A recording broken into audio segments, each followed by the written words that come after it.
Hi, everyone. We Alisha Agisaq. I'm Alisha, and they call me Agisha. Yeah. And where does that come from?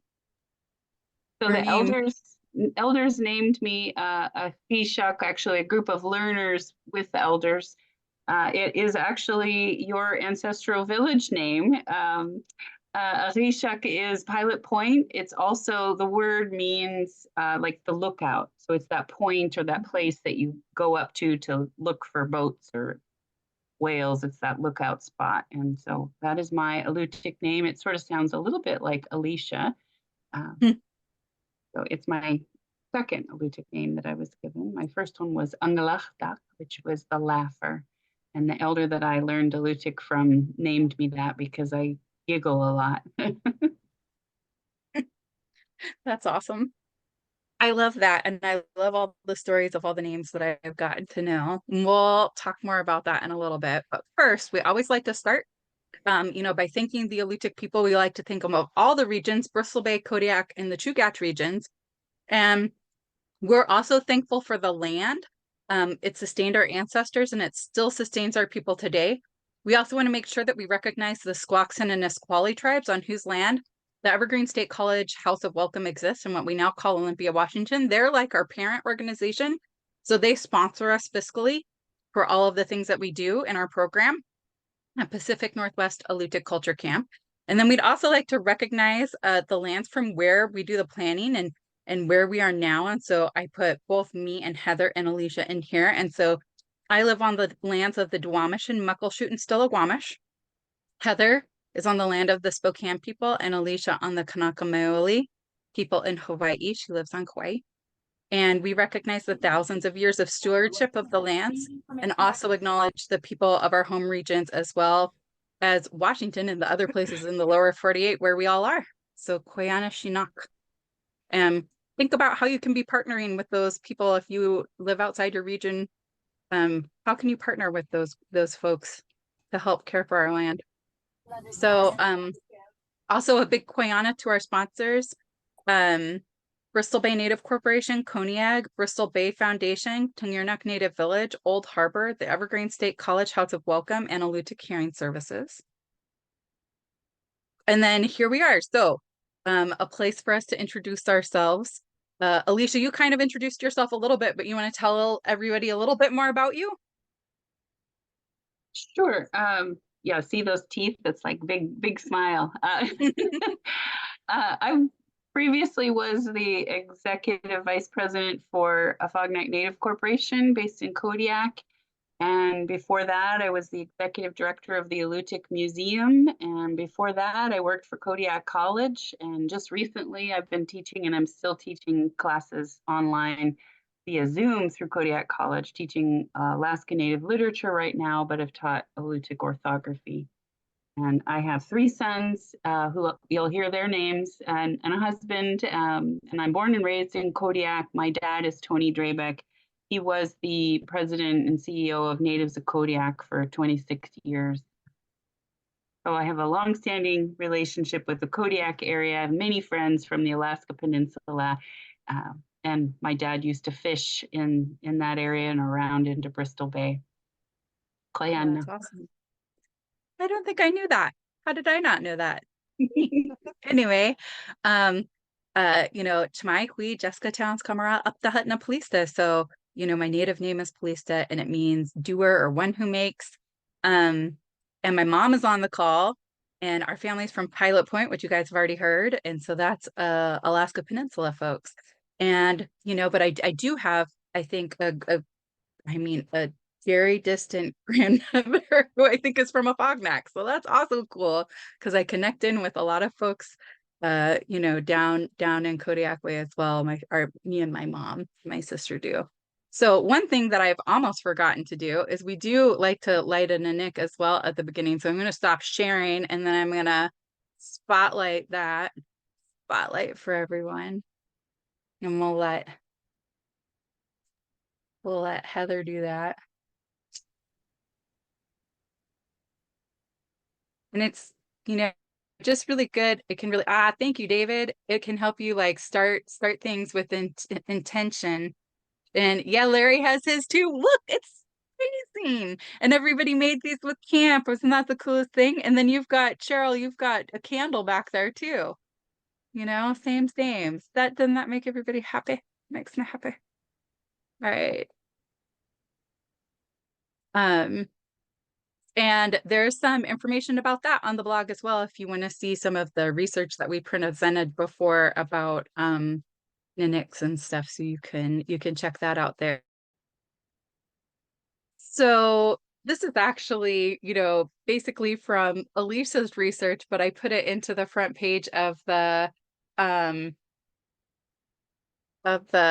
sorry, I've got to move everybody up to the top. There we go. Of the worksheet, and it's just the idea of Alutiiq names, what they were like before colonialism, before Alaska was colonized by the Russians. And so there wasn't last names.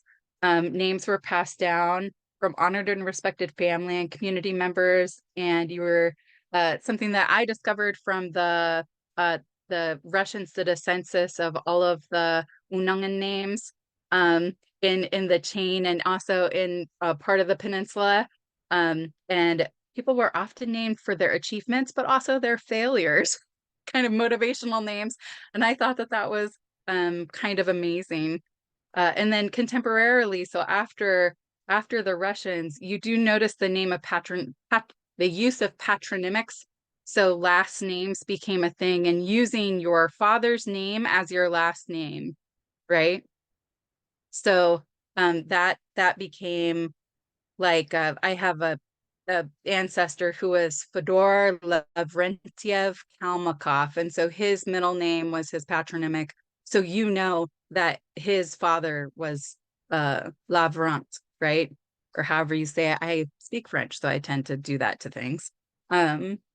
So, but Sugpiaq people now receive them naming ceremonies and from elders and your community, people in your family, but we don't name ourselves. But you can ask the person, like if you're helping cook up a name for somebody, you can ask the person who you're giving them a name for some feedback. You know, do they like this or this better? You know, what kind of feels like it fits better for them. So that it feels you know, personal and like it's theirs. And then more often these names reflect personal qualities and aspirations for each individual. So we'll go in later to some of the things that Alisha's outlined. That might be sooner than later. Awesome. Thank you for all of that, Koyana Shinak. I just to add to that last slide, I would also say like our current naming practices with nicknaming, if you think about, you know, I know many of my Alutiiq family members have nicknames and they're English names or words, or, you know, a mix or almost doesn't quite make sense, but then you know, you figure it out. It's the same structure. It's just, so I think we still do these traditional naming practices of you know, a jokey name or an honorary name, you know, acknowledging something like that. Koyan, go back to the slide forward. So these names here, the ones on the left-hand side are just examples, some sample names of people that, you know, friends and family, some that I've recently named. At the top, I've already shared my name, and then the indented group of 4. I have 3 sons; those are their names, and my husband Helm Akulik. So you can see that in their examples, a lot of them are actual objects or an animal like uduk. Some of them are more like in Alutiiq, instead of as in English, you would put in like an ER, you know, a teacher, someone who teaches.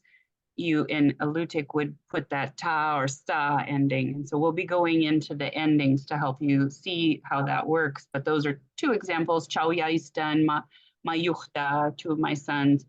And then, so I can read more of the names, but I just really wanted to give you, I mean, if you want me, do you want me to read the names down the list so you can hear how they're pronounced? Or should I just carry on? Sure, read them. Okay, Why so not? It will only take a sec. Yeah, Pilista, Litnawista, you know these two ladies, they're on right now. Ishuik, or Ishu is what we call Derek Shaya at the Alutiiq Museum. Achashuk, for Cormorant, which is Hannah Scholl in Kodiak. Ishik is April Counselor, the director of the Alutiiq Museum now. Chutman is Candace Branson. She's been a longtime Alutiiq language teacher, now the tribal administrator for Native Village of Afognak. Kang Yung-juk also goes by Kang Yuk, so a shortened version of her gifted name when she was really little, or Little Wave. Natalia Schneider, who's a teacher also. Salichanik, Maria Halverson works for Koniag and political affairs. Ikashuk, fisherman or fish, Sven Hawkinson, former director of the Alutiiq Museums, now in the Seattle area at the university and museum there. And then two students that I gave names to this year. Chachnua is Jennifer Herman. Oh, I think I left out an R and an M on her name. Apologies on her English name. And then the last one, Katza Cole's name, Chimifta. So really fun and honorary names for all of those individuals as samples. And then on the other side of the column, these are older names that we're aware of, some of that I was aware of. Derek came up with, researched on some, and also Pilista found others or has a family member with that name. Looks like we have some questions. You have a question about Old Man Toshwak. Oh, that's wonderful. What's the best way to reach out? I don't know him at all. So I would say Derek may. I'm not sure though, because he reaches out to a lot of the Alutiiq speakers in the region. In fact, I don't know any of the people on the list on the right-hand side.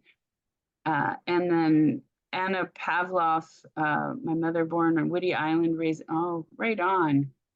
That's cool. Do you have anything to add, Pilista, on this page before we go on to the next one?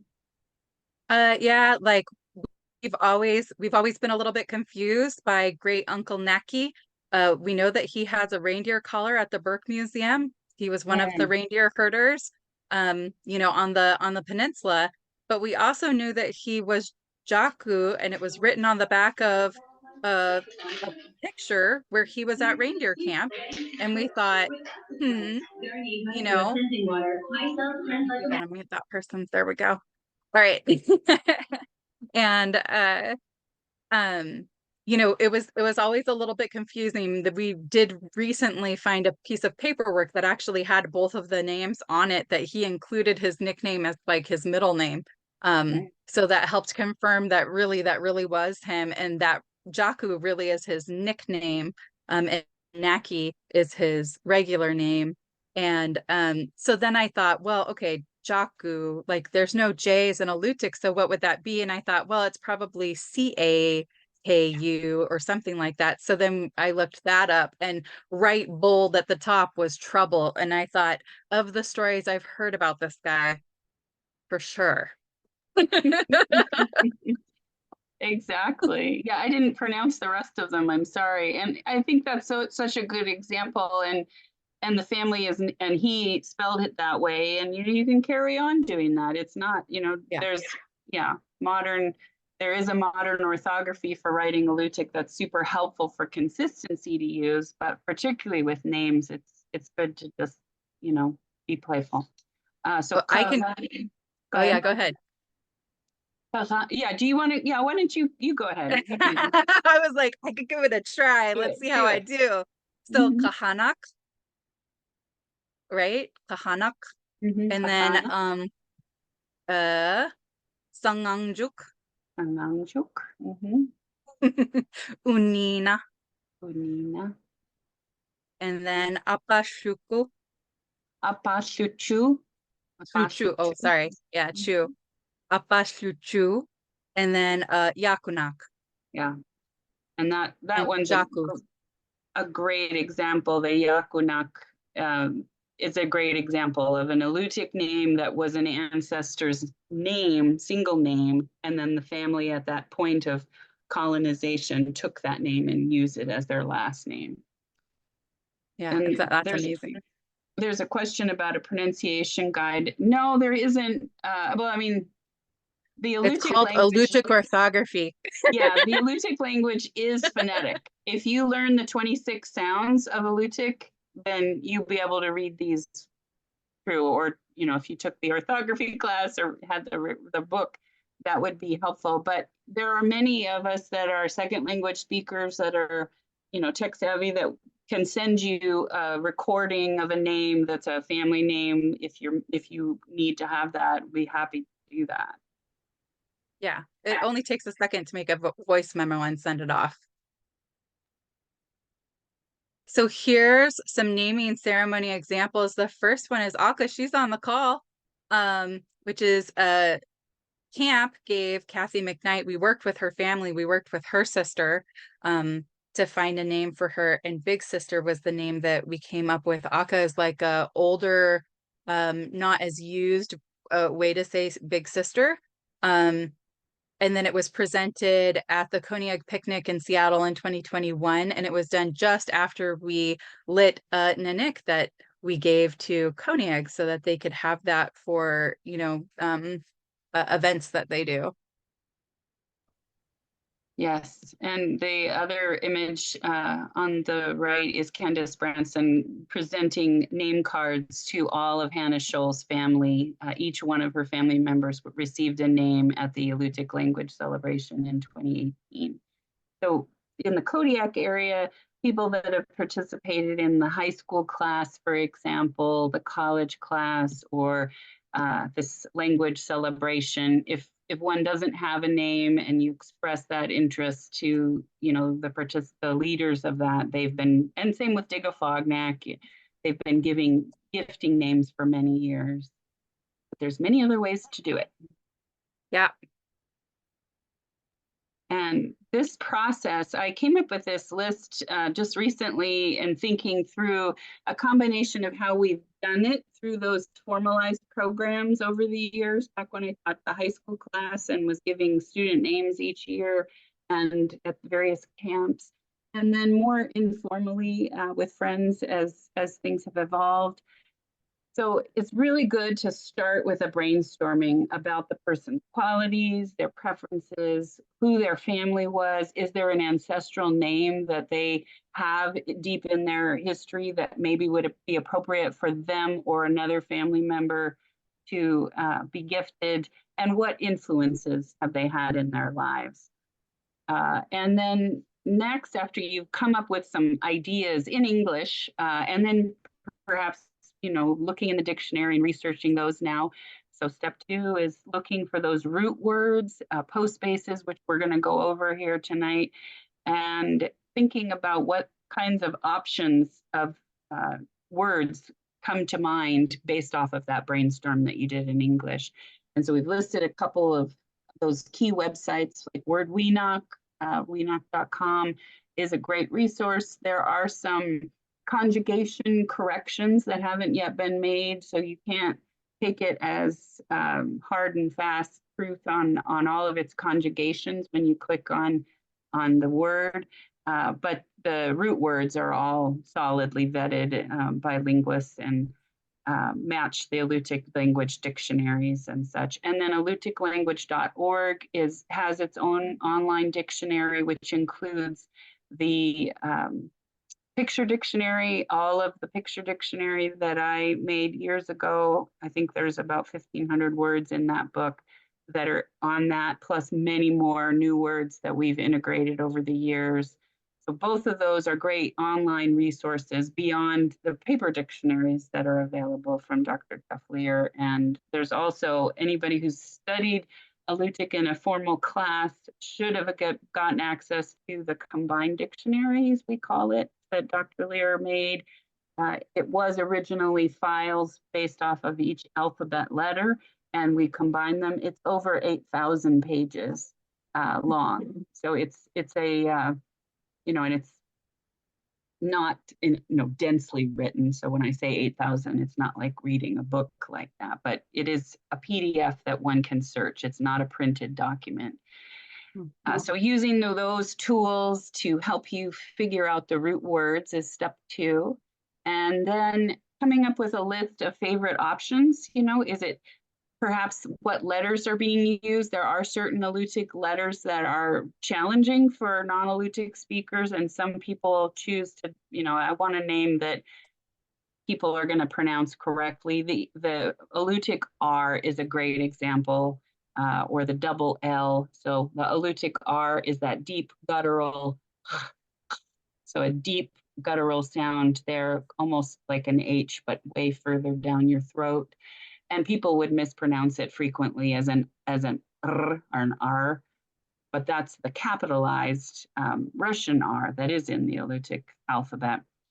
And then the double L would be, which is like putting your tongue behind your teeth and breathing out. It sort of sounds like a snake sound, hissing, but behind your teeth, as if you were going to say the, but you put it, and it's not vocalized. So coming up with, is it pronounceable? And then what the person's wishes are, if they have, like, I really like this one better than that one. I often, in step 4, give options.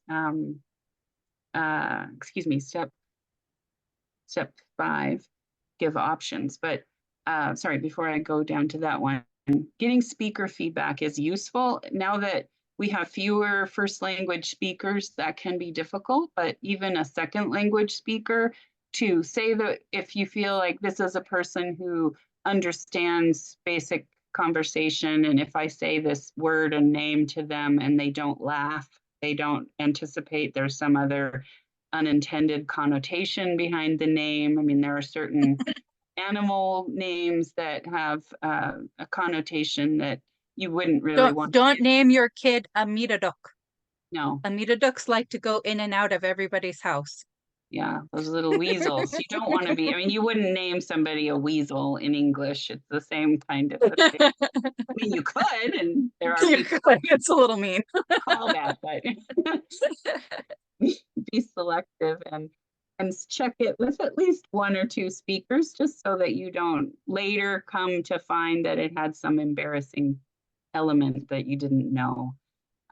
So that's a useful step to try and do. And then getting the family's feedback. If you want to do a ceremony for the person or you're naming a baby and you don't, they can't give feedback on it, check in with the family, get feedback on those options, couple of options. I don't usually show my full list of options to people because then it becomes way too complicated. So I choose like a couple that I like and give them as these are my favorites for the names that I'm considering that would be appropriate for you. And then after the choice has been made and you're ready to gift it to them, it's good to, write it out or print it, give them a card or send a text or an email with the proper spelling and an audio recording. So if you struggle and with pronunciation, having a speaker, first or second language speaker, pronounce the name for you and audio record it and send it around to the family so everybody can practice using it, has been a good strategy. So those are the 6 ways of, steps going through to do this. You have anything to add, Pilista? Nope. I think that was so great. And how do you narrow that scope? So the first option that I was just talking about is asking those kinds of questions. I used to, with my high school students, I had a piece of paper with 4 quadrants, and I would say, okay, 1 is family. Draw a picture of your family, identify the names of the family members, list any ancestral names that you're aware of.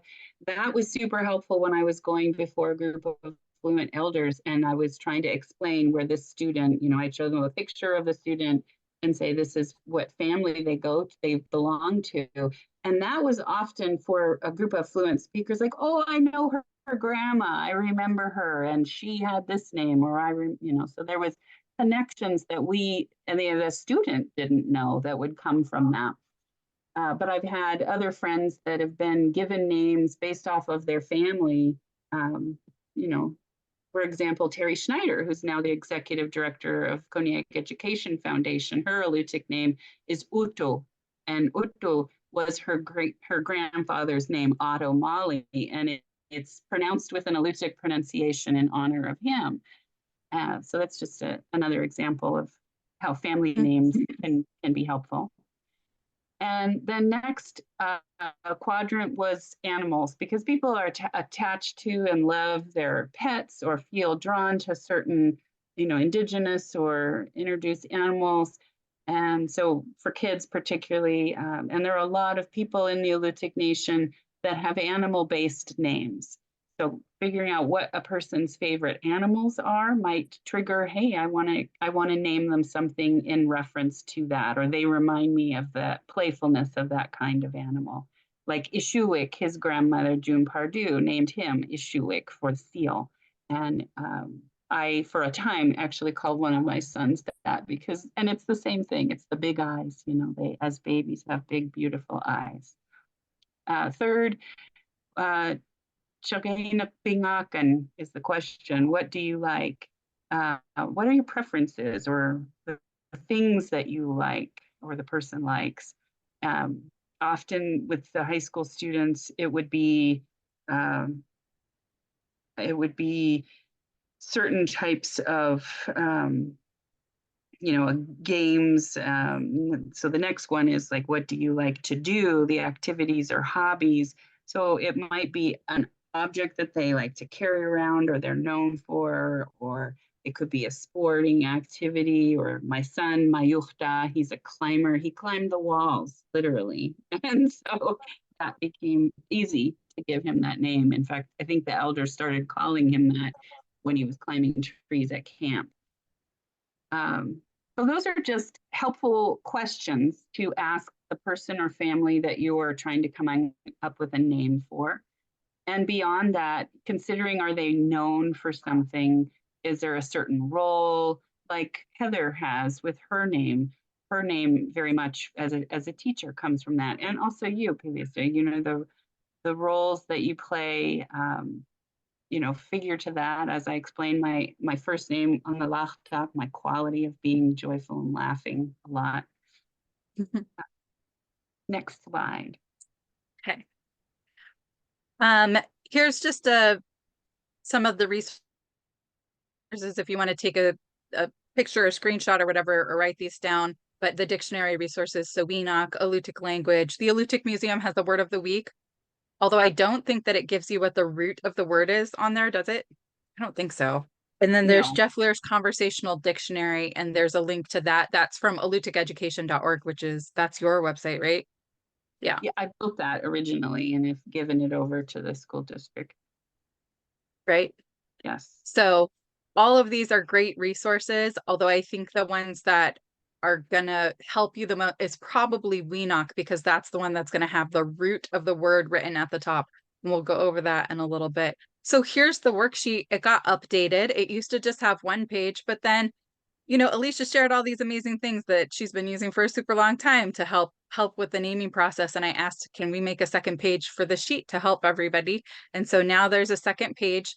You can find that if you go to CAMP's website, which is pnwalutiiqculture.org, and it's in the resources, and it's a blog. So it's the most recent blog post. If you click inside of that, then you'll find the PDF that you can download or print, whatever you want to do. And so now we'll start going into the different, these are just the most common, I feel like. I think that there's other ways that you can do this, of course. And, as you get more comfortable in the language and you learn more, you can maybe make up different ways to do this. But these are ones that we have examples of. And I feel like a lot of the old examples, especially the ones that I have heard from the Alaska Peninsula, are word roots as names, and it's one of my favorites. And so Palukta, which means beaver, that's the word root for that. It's a noun. And so to shorten it would be Palu, so Balu, and it's Balu. Balu is what they said. So I think they spelled it Bulo there. And that is Kathy Pylan's uncle's name. So, and he lives in Pilot Point. And then again, talking about Jaku or Chaku, right? And it's a intransitive verb. So when you go onto the websites and you see VI, that means it's an intransitive verb, and that'll change what you can do to the ending of it, right? Which ending you can use. And so the chakuch, right, is the full root, and that G that's in the back of your mouth. I'm making myself nervous with my pronunciation stuff, but you know, it means to have trouble. And I think that that is a hilarious name to give young people that are trouble, you know. I could probably name my daughter that right now because she is so much trouble. But and then I saw this one. I thought I don't know anyone named this, but it's Kausir. So Kausir, and it would be like Kahu, or a little bit further back in your throat for that R. Like when we want to say it as English speakers, we want it to just be in our mouth. So Kahu, you know, but it's really Kahu. It's way back there. But it's cedar tree. So if you just shortened it and you dropped off the ending of it, then that's what it would be. What do you think? I think that would be a great name. And yeah, you said it well. And to answer some of the questions on the chat box, the first one about family, you know, if you don't have a lot of detail about family genealogy, I've had people that have been adopted and not know really anything. They know they come from that tribe, but they really don't know very much beyond that. And so you focus on, you know, do you want to have a name that's related to the place that you're from? Or, you know, is it focus on the characteristics as an individual? You know, it's not essential that you connect to that ancient way of being named after a relative, for example. And then the other question about gender has already been answered, that we don't use gender. In fact, there are no gender pronouns of he, she. It's, you know, just a person, you. And the same with words. There's no gendering on. Yeah, there is woman and man, Yeah, but yeah. yeah. Leanna. Yeah, those are great questions. And gosh, what was the question? What was the question right before? What was the one right before it? Because I had something in my brain.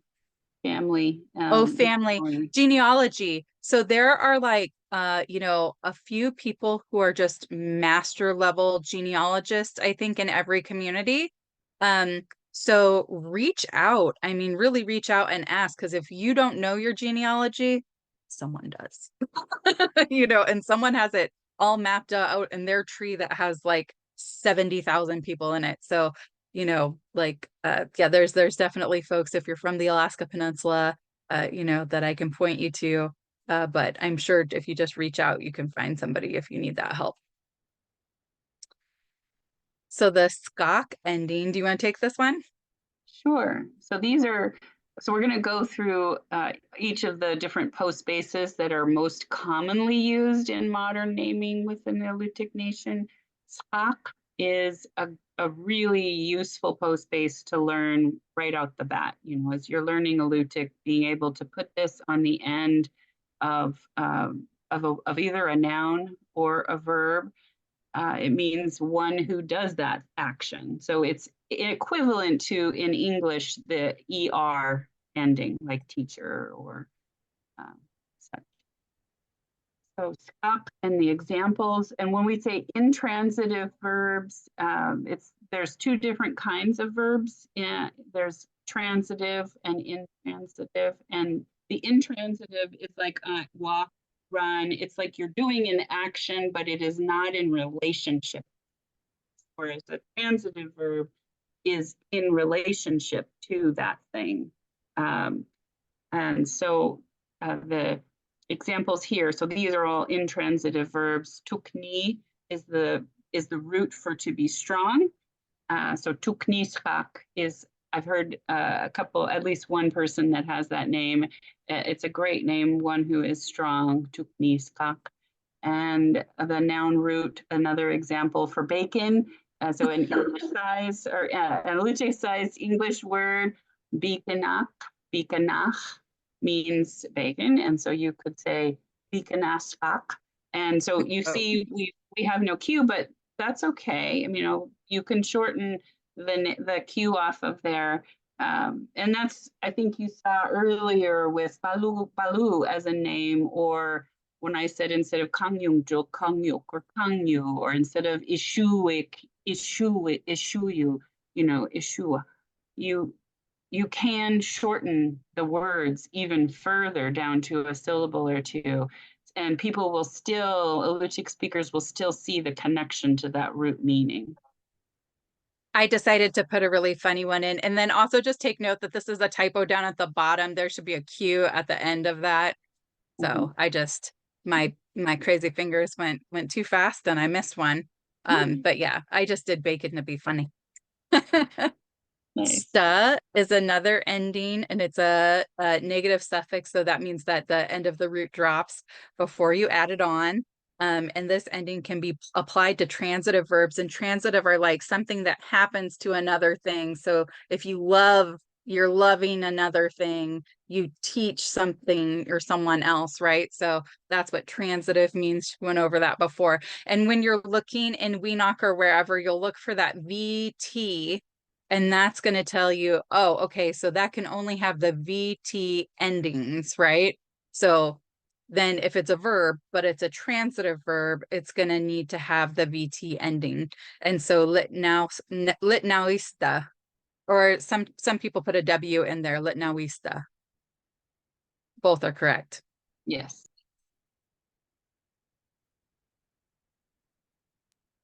Njuk is a very sweet ending. You can add it onto any noun to mean little or small. Njuk. So the examples and the sample names, Kangyungjuk, you heard it there. So a little wave. Here, the root word of ego, kumachyak. So you change that to kumachyangjuk. So it does lengthen a name, but if for people that are learning Alutiiq, this is a very familiar postbase. It's very commonly used, and once you say it a few times, it's pretty easy to say njuk. The C, you can see that it has a ch sound in Alutiiq. Njuk. It makes everything cute. So, also really common for kids. And also, I think we haven't touched on this, but people can get different names throughout their life. So they might start with like Natalia had Kanyunjuk, little wave, but now that she's more grown up, she just wants to be Kanyuk, like a wave. So things can kind of progress and change. And like Izuik, Derek, and now it's just Izu, right? Or Ishu. Do you say shu? Shu, yeah, because yeah, northern. Ishu, northern. So, things kind of morph naturally, and to expect that, and it's totally okay. It's also totally okay to be like, wow, my nephew just did this amazing thing and they had a huge accomplishment, and you give them a new name because of their awesome new accomplishment. And they can still keep the old name and you can still call them that too. Anyway, just saying. Absolutely. Things can change and morph and grow. Yeah, for sure. So Huak, yeah, go ahead. Okay, huak. So that deep guttural R you hear, but it's a sound. Huak. So it means like sort of like, yeah, faux. And the example here, kang yu, so a wave. Kang yu huak. Kang yu huak would be an interesting, cool name. Kang yu huak. You see huak referenced in so many different Alutiiq words as well, because Alutiiq speakers and the worldview of it, it matters what something is genuine and real versus pretend, like a doll is a swahwak, a person, sukhwak, swahwak. But it's also metaphor. So if something is like that, then it can be a cool way of taking a root noun and adding this postbase. I think it could also very easily become a little bit of an insult. So you need to be really careful about what root you use with this. You wouldn't want to be like, well, they're kind of like a teacher. They're not really one. Well, they're kind of like an artist. They're kind of like a drummer or whatever. Like, you might maybe not for those ones, right? So just really be cognizant of what you're saying that they're like, but maybe like they're like a fox, that might be okay, right? But Yeah. so be cognizant of this one, because this one could go like, ooh, pretty quick. Right on. So this list of postbases, includes many of the ones that we went over, but there's a few additional ones, and it looks like we had, so we had a nice sharing about family research and the nickname of Shorty, Nanichkak or something like that. Yeah, that's a good way. When using nouns, does it matter what the article, Alisha doesn't have articles either, so that's even easier. So no, it doesn't. And so Pinak is another similar, it's like it's the exact opposite of Unjuk. There are two different postbases that do this, Sinak and another one, Pak, P-A-K, that could be used to talk about something being big. And again, you got to be careful with that. If you name somebody Akshak Shinak, that's funny, but and soon or Suduk, that's a good one for a tool. So I left it in here because there may be some example for a name that you end up being like the vessel or function of something. So you can put that onto a verb and then it becomes the tool. So like a book is the thing you read, the tool for reading, Naki Sudak. And then Piak, just a little further down there, that's the opposite of Plak that we just went over. So Piak, and you notice that you probably recognize that from the name for our nation, Sukhpiak, the real people. Same in Yupiak, in Nupiak. So that root, you could put that postbase on a noun that you wanted to like be like, this is the genuine thing or person. So that could be fun. And we put in wick. Wick is, so this would be more for an object. So if you're trying to come up with an Alutiiq name for a specific place, this is a great postbase to add because it is literally the place for doing the verb that you're attaching it to. So kangauk is to be sick. So a kangahwik, kangahwik. Some people also call a hospital which means a healing place. So that's a great one to add. Our prefixes used.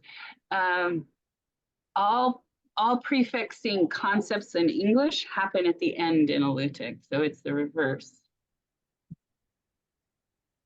And what's cool, they call them all postbases. All of these examples literally do go at the end of the sentence. They are the capstone to any word. They don't go in the middle of a word, none of these examples. But there are postbases, and if you look up a postbase list, there's a much more complicated list in the grammar, Jeff Lear's Alutiiq grammar book.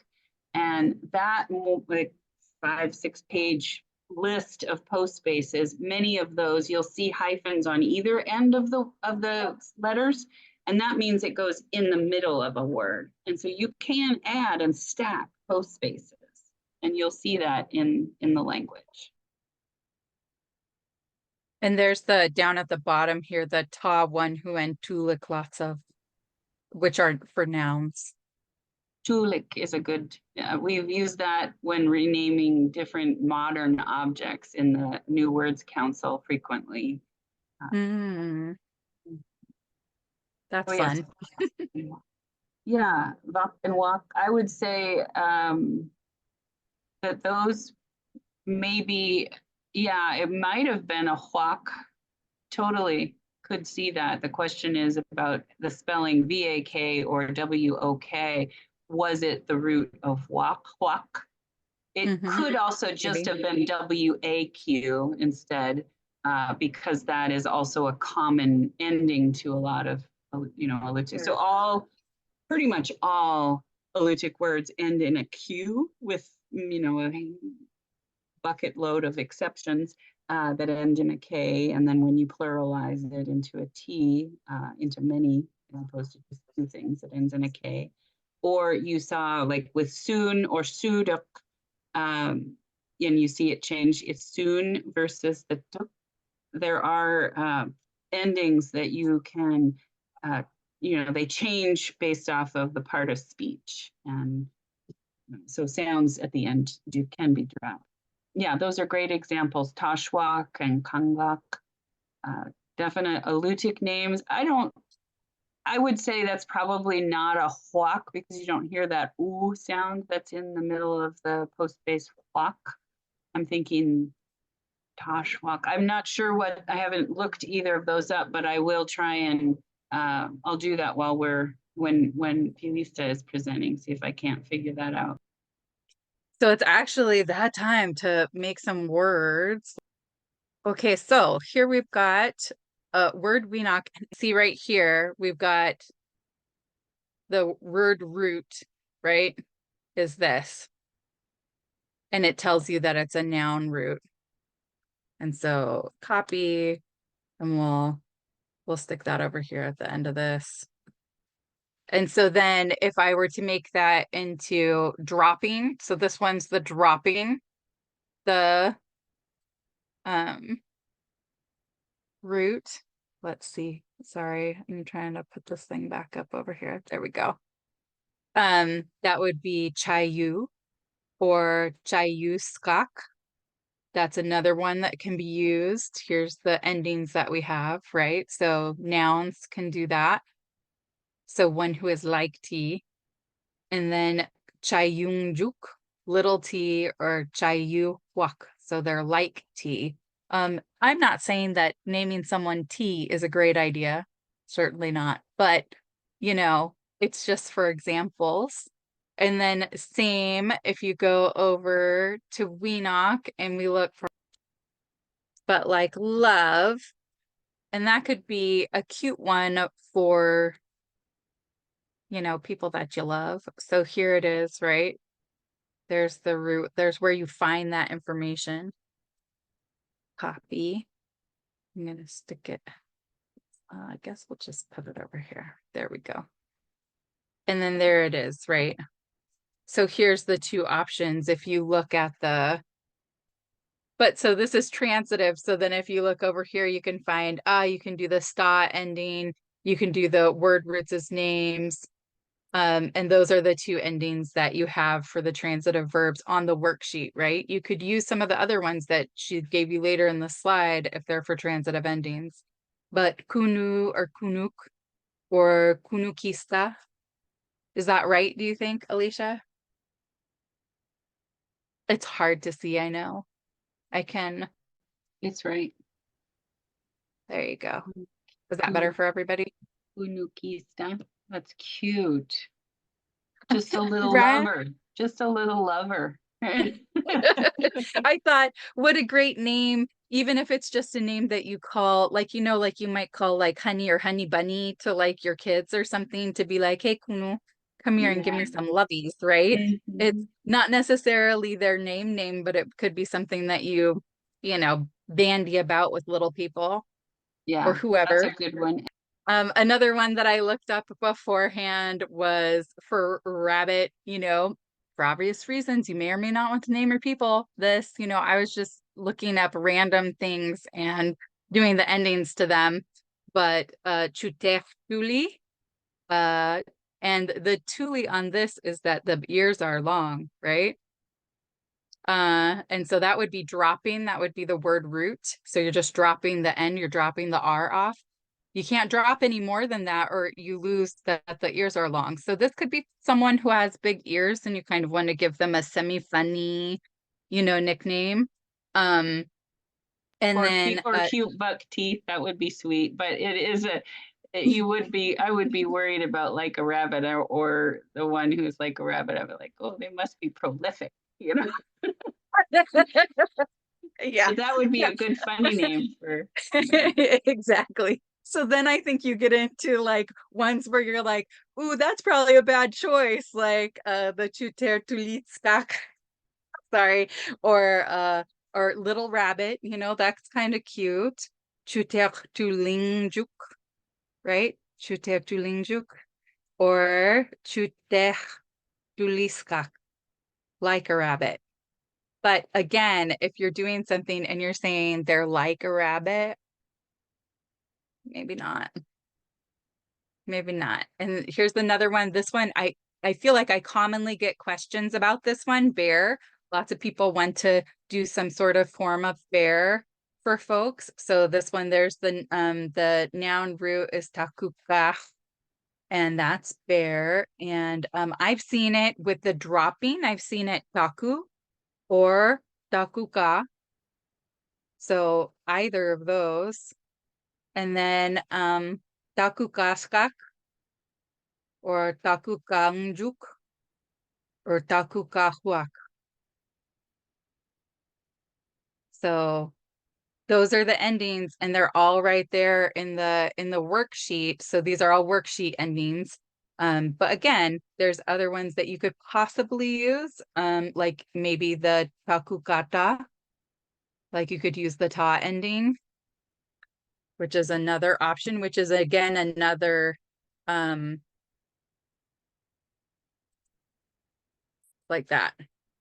That would be another one who, right? One who is like, so there's lots of different options, you know. I don't know if you would do Tulik for that one. So river, which is one I don't think maybe one person I know that has kind of a river form of a name.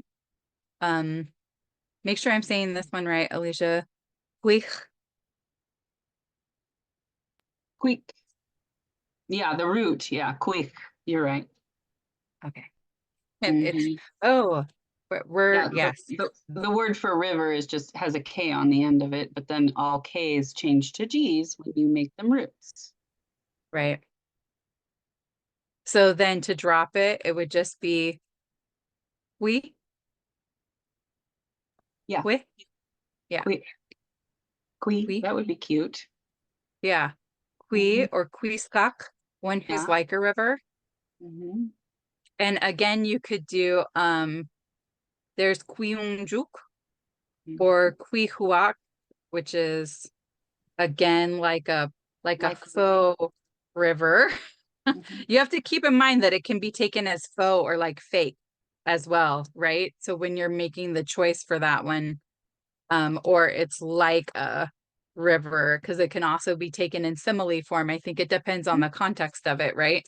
And Yeah. so it's also what you infuse it with. But I think you could also do qui ta and do the ta ending, which would be cute, which would also be one who is like a river.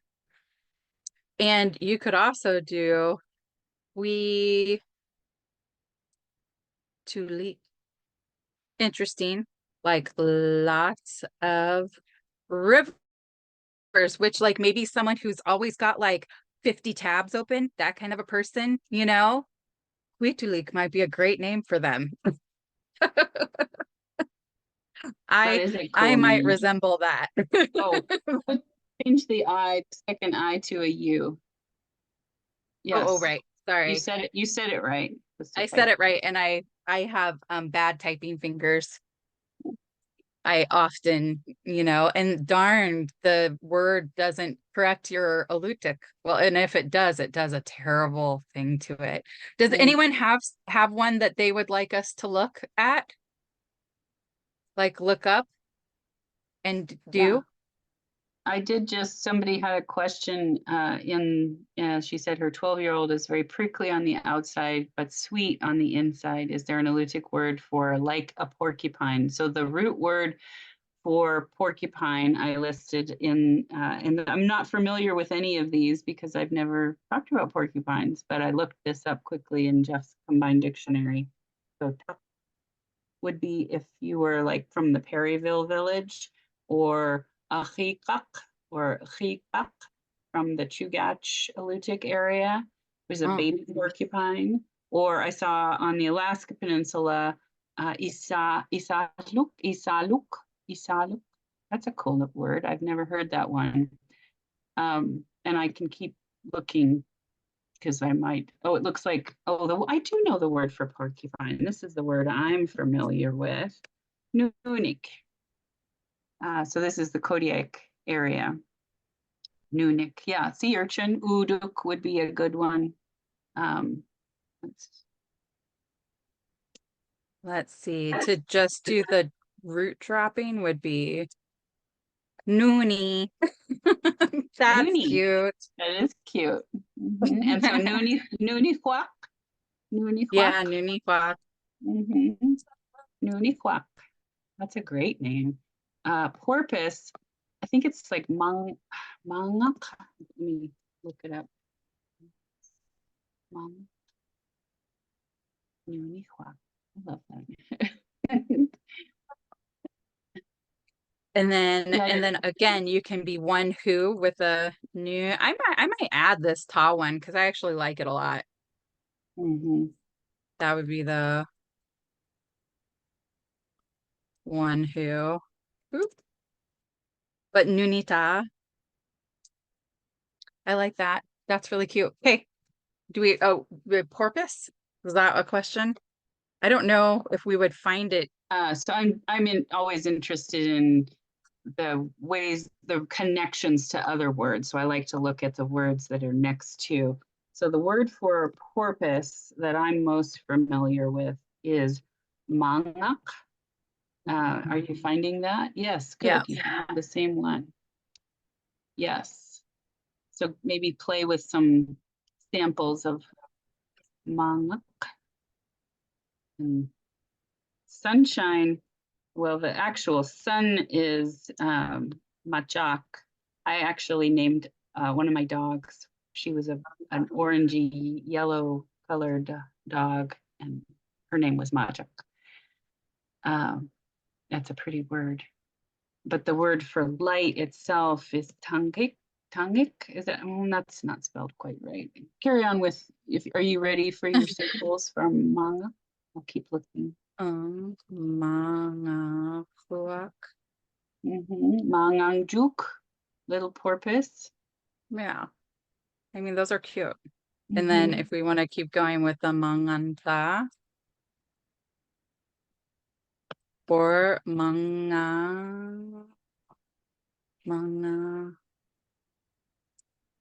tulik. You could have many porpoises. I don't know why you would name someone that, but maybe you have a reason to. They do like to be together, you know? So maybe it's somebody who always wants to be in their group or in their family group, you know? Maybe that's part of their personality. They like to be in their pod. So what's another one that we're going for? We're a little bit over, everybody. Is that okay with everyone? A couple minutes over now. I mean, you can see that you can spend a lot of time running down all the pathways, looking up the sample words and imagining what endings you would do, and then how to change that in sound to drop off endings and just simplify it. And there's Anybody want us to do one more? we have I'm trying to find the root for. Do you remember the word for light? I thought there was a Q sound in Like Sonic. yeah, there's nanik, which is movable or to be light. Ukechnani. Or shining light, akechnek. That's nice. There are like the words for Pankek. stars. Tree is napak. N-A-P. Would that one ever get you in trouble? Napak? Yeah. To be long and straight. No, I mean, I don't think there's an odd connotation with that, but Okay. it is used in a real general sense for like, we call like a telephone pole is a napahwak, so it's Mhm. like a pole. So it's used broadly for a lot of pole-shaped things, but there's no sexual connotations there, Yeah, basically what I'm trying to that's get what I at. was wondering. Yeah, as far as I know. And the word for pebbles, stones, yamak is the word I'm thinking of. Oh yeah, So that would be, yama, stone or rock, and so it would be yama for dropping, yama juke for a little mhm. rock. Sorry, that's funny to me. um, Yamapuak. I think I just found my husband's name. But there's some of them, right? Like Yamata for one who's like a rock. Mhm. Yamatulik, Yamatuli. whatever you want to do there. This one is that shining light.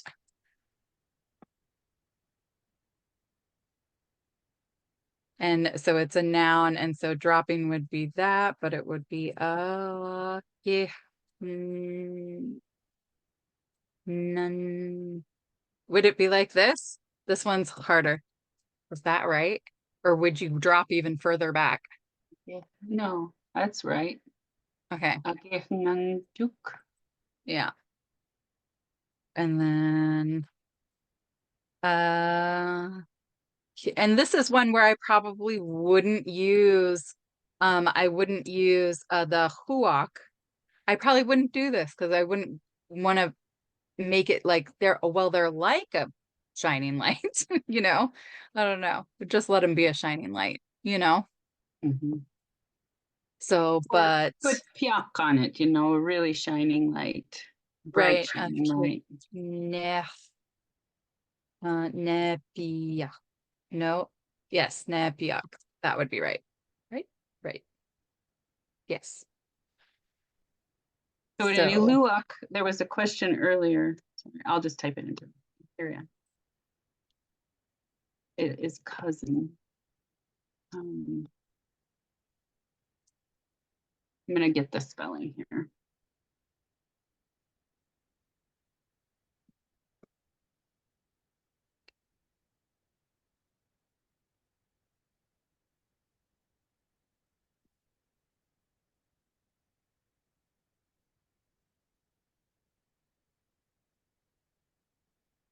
You can spend a lot of time searching and searching, but that's the beautiful thing. While you're doing this effort of naming someone, you will learn a lot about Alutiiq. So it's a great pastime to try and um, figure out what the qualities of that loved one are. And I don't know, I would also, I probably in closing, point out that it's young and old. You may have babies and little kids in your family that you want to name. You may have a child that's in their 40s or 50s that you want to give a name. Or my dad literally just today said, I don't have an Alutiiq name. Should I? And I'm like, do you think you should have one? He's like, maybe. Yeah. So he's like, what are you going to do about that? So, I think I hit it yay, on the head. that's awesome. You'll be able to Mhm. come up with that easy Yeah. peasy. One last question. What's the best way to ask for a name? Yeah, that is awkward, isn't it? To feel that way. I found that if there's another learner that is involved in the similar movement and you feel rather than asking a fluent speaker, that you could ask another learner or community member to ask for you, um, then say, I know my sister or my mom or my best friend would really love it if we could come up with a name. Although I've had students that have just flat out asked and said, and they tangentially ask to say, not saying I want you to give me a name, but boy, I really wish I had an Alutiiq name. How can I get an Alutiiq name? And then often there'll be the gift of, oh, if you'd like, I can help you. So those are some suggestions. But here's some of the citations. Some of it's like, I got because I saw an interaction on Facebook, and so in the article that Alisha wrote is very great. So go look at that. Also, a couple of years ago, we did the Alutiiq Naming panel that kind of talks about some of the history and things like that. So if you want to kind of deep dive into that side of things, go watch the YouTube video or you could just on YouTube look up Alutiiq Naming panel and it'll come up. So that's like over an hour, I think, of if you just sort of want to listen to it like it's a podcast, it'd be perfect for that. Koyana Shinak, I had fun with you all here this evening. Yeah, round of applause for Alisha. Thank you so much. I appreciate you, and I have so enjoyed getting to be your friend. So yes, love that. Koyana, I have too. And I'm so pleased with all the work that you guys are doing. This is a great program. Koyana.